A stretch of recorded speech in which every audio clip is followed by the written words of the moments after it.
Première partie de saison 2021, en fait la suite de la Super Season 2020-2021, a été intense sur le front de la 100 Series by BGDC. Avant une trêve estivale bien méritée, les acteurs de cette compétition circuit ô combien sympathique avaient planté leur tréteau sur le circuit de Spa-Francorchamps dans le cadre des 25 heures VW Fun Cup. Au programme, un affrontement de 200 minutes en 2 temps, avec 100 premières minutes dès le vendredi après-midi et les 100 autres le samedi en fin de matinée. C'est l'addition des deux joutes qui aboutissait à un classement unique. Dès l'envol de la première des deux courses, le ton était donné avec aux avant-postes la marque Focus V8 de Raphaël van der Straten et José Close, une nuée de Porsche Cayman plus que jamais dans l'air du temps, deux rutilantes BMW M4 et quelques voitures de tourisme bien pilotées. Manquait hélas à l'appel la Peugeot 308 Burton Racing, la Seat Leon 444 et la petite Peugeot 207 Turbo, toutes victimes d'avaries techniques lors des qualifications. Les 100 premières minutes de course allaient rapidement prendre l'allure d'un somptueux duel entre la marque Focus V8 de construction australienne et la nouvelle BMW M4 alignée par la formation Discar et pilotée dans un premier temps par un excellent David d'Outrepont. Sur la distance, c'est Raphaël van der Straten et José Close qui faisaient la différence, s'imposant avec une bonne minute d'avance sur la bavaroise de d'Outrepont et du revenant Armand Fumal. Mais entre ces deux bolides, les compteurs allaient être remis à zéro le samedi. Si Fred Bouvy marquait le début de course de son empreinte au volant de la Porsche Cayman numéro 16, partagée avec Denis Van Moll et Rainer Weishaupt, c'est une autre Cayman, la 121 de Philippe Wills et Kurt Hansen, qui complétait le premier top 3 du week-end. C'est l'Audi RS3 LMS numéro 102 de Roberto Nalle, Olivier Grevès et Gaël Frère qui s'imposaient en division 2, mais avec un avantage minimaliste de 10 secondes sur la VW Golf GTI numéro 17 de la famille Mazouin. Quant à la division 1, elle voyait un nouveau cavalier seul de l'immaculé Vauxhall ou Opel Astra Coupé numéro 777 de Philippe Ménage et Guy Katzers, qui devançait une Honda Civic 99 des Britanniques Ricky Comber et Mark Simmons, épargnés par les soucis techniques. Enfin, dans la plus petite des classes, la A, c'est la Renault Clio 69 de Rogier Van Kuijk et Thomas Letten qui donnait le ton.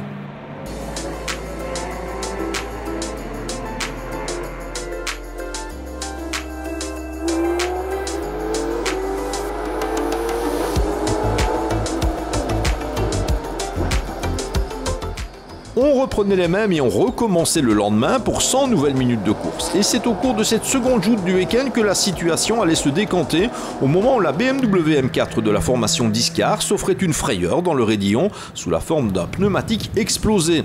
De quoi obliger Anthony Rosa à effectuer une rotation complète au ralenti. J'avais senti déjà une baisse de pression à la sortie de la source et à la compression du raidillon, le pneu a éclaté. Ben bon, voilà, c'est la course. J'ai essayé de faire aussi bien avec mon équipier. Ben, pour une première, on trouve que c'est bien pour l'équipe.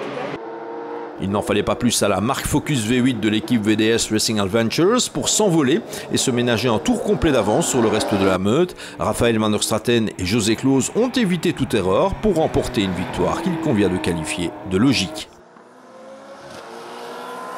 Le duel hier avec la 84 était extraordinaire, je me suis amusé mais comme un petit fou. Dommage que ça s'est écourté ce matin parce que c'était vraiment chouette. José, commentaire de Fred Bouvy, le vieux va encore vite devant. Ben écoute, j'essaye de faire ce que je peux d'abord. Il faut d'abord retrouver ses marques parce qu'il y avait quand même 2 petites années que je n'avais plus pris le volant de cette voiture. Donc il a fallu un petit peu de temps avant d'oser ne plus freiner avant le raidillon. La BMW Discar retombée dans le classement, la lutte pour le premier accès-site allait faire l'objet d'une belle empoignade. Et c'est Fred Bouvy qui se chargeait de l'offensive finale sur la Porsche Cayman numéro 16 pour coiffer in extremis la deuxième position et la victoire en division 4. C'était bien, hier on a eu un drive-through, donc malheureusement on a perdu un peu, c'était un classement cumulé. Et puis le Close va encore vite, hein, le vieux, là. Et sa voiture va vraiment très vite, donc j'ai essayé d'un peu attaquer, mais je me suis dit on est resté deuxième, on s'est dit ça sert à rien d'aller chercher les misères avec les pneus. On a fait une première épreuve à Zolder, et ceci est la seconde, et on sera là pour le reste du championnat, à la prochaine épreuve à Zolder et à Spa. Et bon voilà, moi j'apprends surtout aujourd'hui. Quand on apprend avec Fred Bouvier à ses côtés, c'est une bonne école ça. Ben voilà, mais c'était mon premier départ donc c'était un peu chaotique. C'était une expérience très agréable. Bon, pour moi c'est vrai, après quelques temps, c'est la première fois de nouveau de rouler sur un type de voiture comme ça. Je dois apprendre évidemment, mais pour moi c'était effectivement positif, donc je suis ravi. Le podium absolu était complété par une autre BMW M4, celle de la formation Gamzis Racing, que Recep et Hakan Sarri ont mené à bon port, grappillant place sur place au classement général.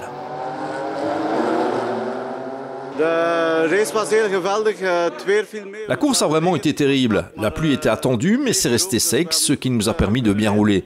Nous sommes partis de la 7e place et après quelques tours, nous étions déjà en 2e position suite à la malchance rencontrée par certains collègues et notamment la seconde BMW. Nous nous classons finalement 3e et nous sommes heureux de ce résultat. Les bolides de la D4 garnissaient allègrement la première partie du classement, comme l'illustrait la 4e place de cette autre Porsche Cayman, la 121 de Philippe Wils et Kurt Hensen. C'était une course très agréable, rendue passionnante par le fait que dans les derniers instants, nous n'étions qu'à 3 secondes du podium final. J'aurais volontiers attaqué, mais hélas, nous rencontrions des problèmes d'arrivée d'essence et nous n'avions plus de puissance, ce qui nous a coûté du temps. Il a fallu beaucoup se battre, mais c'était chouette.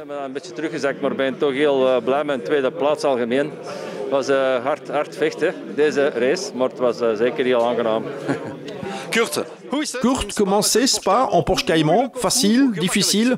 Ouais, le circuit de Spa-Francorchamps convient très bien à la Porsche Cayman. C'est une voiture qui se pilote facilement, mais qui souffre d'un déficit de puissance dans les parties rapides, à l'image de Kemmel ou de Blanchimont. Pour se battre dans notre catégorie, cette voiture est parfaite et ce week-end, nous avons bien fait ça. D'autres Porsche Cayman étaient de la partie à Francorchamps, à l'image de la 66 d'Eric Krabbe et Jan de Vogt, qui prenait la 4e place de la D4 et la plus petite marche du podium d'une classe G+, particulièrement bien achalandée. Déjà vu en 100 Series by BGDC, la spectaculaire Ligier JS2R des Français Franco Lema, Franck Burdery, Jérôme Dacosta et Cédric Alonso marquaient les esprits lors de la première joute avant de tomber en panne de carburant en vue de l'arrivée. Reparti dans les profondeurs du classement, le bolide français remontait au 5e rang de la division 4 au terme d'un run sans ennui le samedi.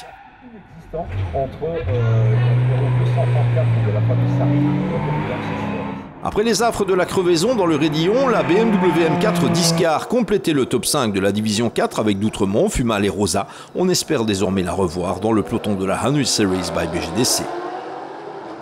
J'ai eu un peu de mal.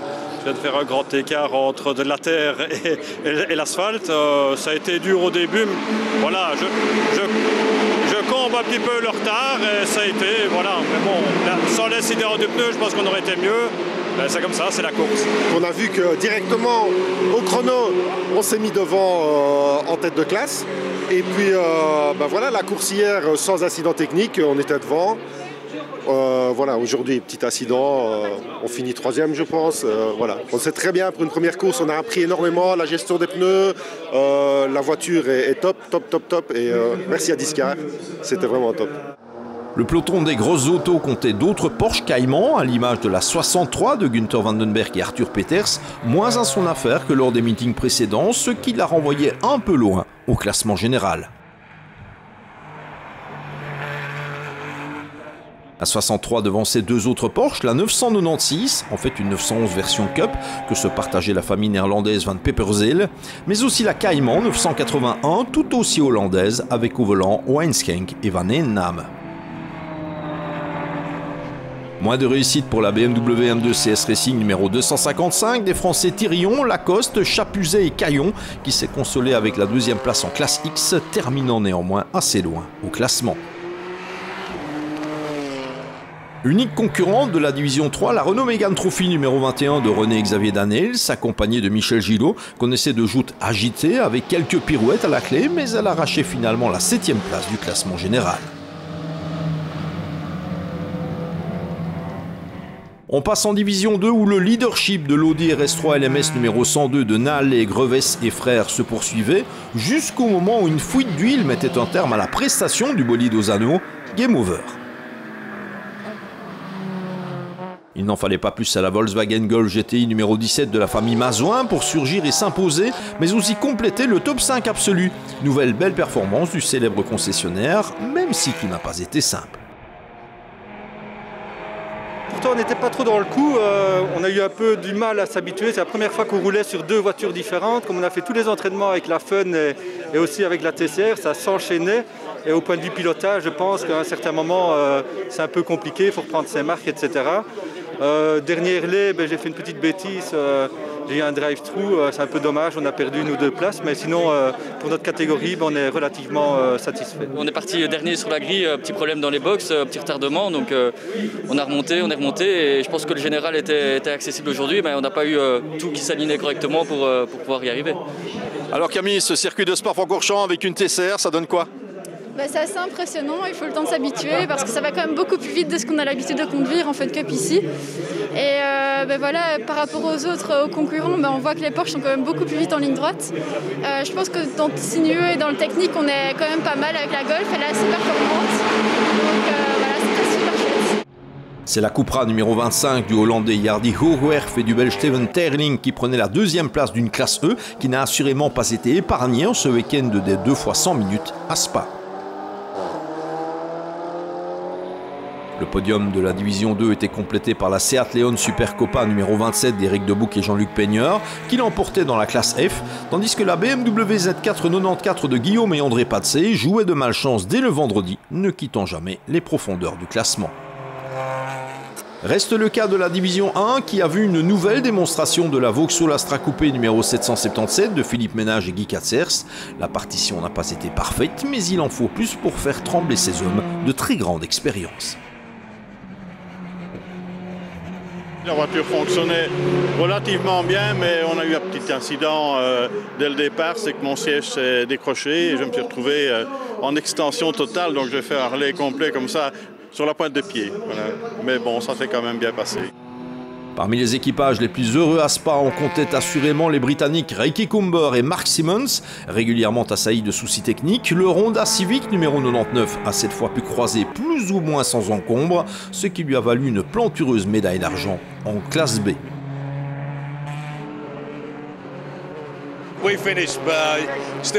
Nous sommes à l'arrivée. On a toujours des soucis avec la voiture, mais cette fois, on a pu la ramener à bon port.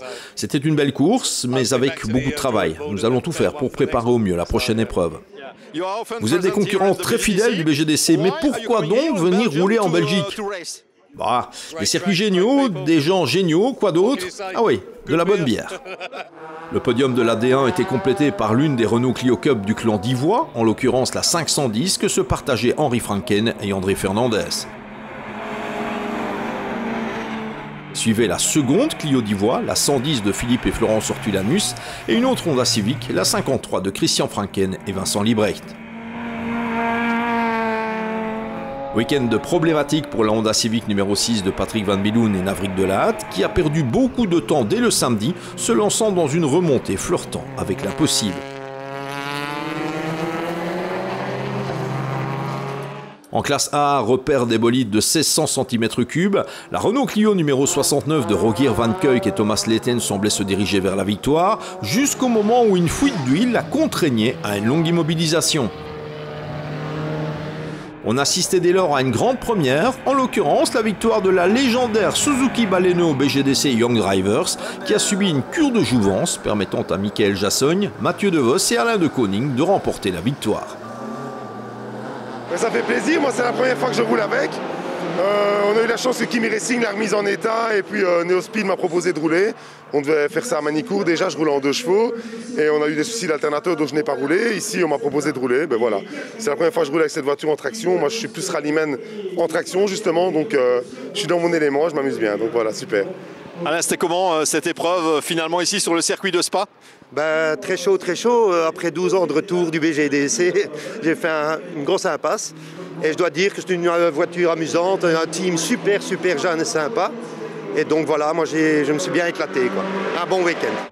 C'est la Citroën Saxo numéro 67 d'Éric et Arnaud Lambert qui prenait la deuxième place, preuve qu'on peut accumuler les trophées sans déborder de puissance sous le capot.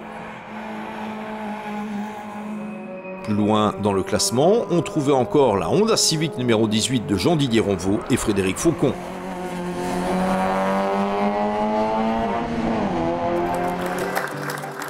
À l'issue de ce double round spadois, la 100 Series by BGDC va recharger ses batteries avant un retour en piste dans un début d'ambiance automnale le samedi 2 octobre sur le circuit de Zolder.